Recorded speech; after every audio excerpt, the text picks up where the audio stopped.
Hello friends, welcome to Pookies lunch box. இன்றைக்கி நம்ம என்ன பார்க்க போகிறோன்னா ஹோம்மேட் பன்னீர், வீட்லேயே பன்னீர் எப்படி செய்கிறதுன்னு பார்க்க போகிறோம். நான் இன்றைக்கி 1 லிட்டர் பாலில் செய்ய போகிறேன். 1 லிட்டர் பாலில் 250 கிராம்ஸ் பன்னீர் கிடைக்கும்.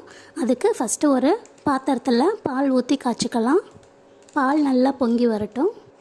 ஆவினில் ஆரஞ்சு கலர் பால் பாக்கெட் யூஸ் பண்ணிங்கன்னா நிறைய பன்னீர் கிடைக்கும். நான் இன்றைக்கி பசும்பால் தான் யூஸ் பண்ணுறேன். பால் பொங்கி வந்ததுக்கப்புறம் ஸ்டவ் ஆஃப் பண்ணிக்கலாம். பால் சூடு ஆடுறதுக்கு முன்னாடி பாலை திரிய வைக்கணும். அதுக்கு 1 லிட்டர் பாலுக்கு நான் மீடியம் சைஸ் லெமன் எடுத்துருக்கிறேன். நீங்கள் எந்த அளவுக்கு லெமன் ஜூஸ் எடுக்கிறீங்களோ அந்த அளவுக்கு சமமாக தண்ணி கலந்து மிக்ஸ் பண்ணி வச்சுக்கோங்க. நம்ம டைரெக்டாக அப்படியே ஆட் பண்ணோம்னா பன்னீர் ரொம்ப ஹார்ட் ஆகிடும். நான் வீடியோவில் வர மாதிரி நீங்கள் கொஞ்சம் கொஞ்சமாக ஆட் பண்ணி ஸ்லோவாக கிளறி விட்டுக்கிட்டே இருக்கணும் பாலை. நீங்கள் இதே மாதிரி ஸ்லோவாக கொஞ்சம் கொஞ்சமாக லெமன் ஜூஸ் ஆட் பண்ணி கிளறி விட்டுக்கிட்டே இருந்தீங்கன்னா பால் நல்லா திரிஞ்சு வந்துடும். பால் இப்போ நல்லா திரிஞ்சு வந்துடுச்சு. இப்போது திரிஞ்சு வந்த பாலை ஒரு ஸ்ட்ரைனரில் ஊற்றி ஸ்ட்ரெயின் பண்ணிக்கலாம். இந்த வாட்டரை வே வாட்டர்னு சொல்லுவாங்க. இது நீங்கள் குழம்பு வைக்கலாம், யூஸ் பண்ணிக்கலாம். ஆனால் ஸ்டோர் பண்ணி வச்சுக்க வேண்டாம்.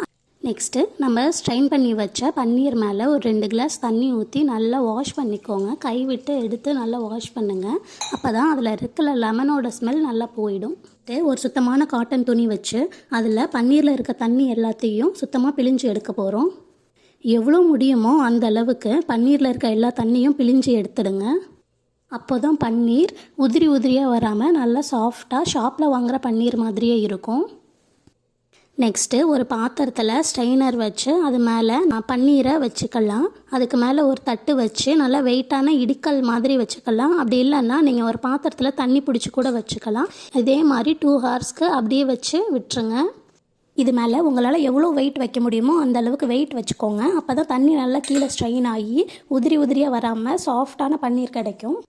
2 ஹவர்ஸ்க்கு அப்புறம் நம்ம பன்னீரை எடுத்து க்யூப்ஸாக கட் பண்ணிக்கலாம். பாருங்கள், ஷாப்பில் வர மாதிரியே நல்லா சாஃப்டாக வந்திருக்கு. இதை நீங்கள் நார்மலாக ஷாப்பில் வாங்குகிற பன்னீர் மாதிரியே ஃப்ரிட்ஜில் வச்சு ஸ்டோர் பண்ணிக்கலாம். இன்றைக்கி 1 லிட்டர் பாலுக்கு 250 கிராம்ஸ் பன்னீர் கிடச்சிருக்கு எனக்கு.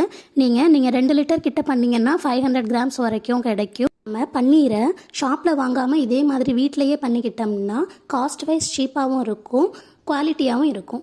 கண்டிப்பாக ஒரு டைம் ட்ரை பண்ணி பார்த்துட்டு எப்படி இருந்துச்சுன்னு கமெண்ட் செக்ஷனில் ஷேர் பண்ணுங்கள். நன்றி, வணக்கம்.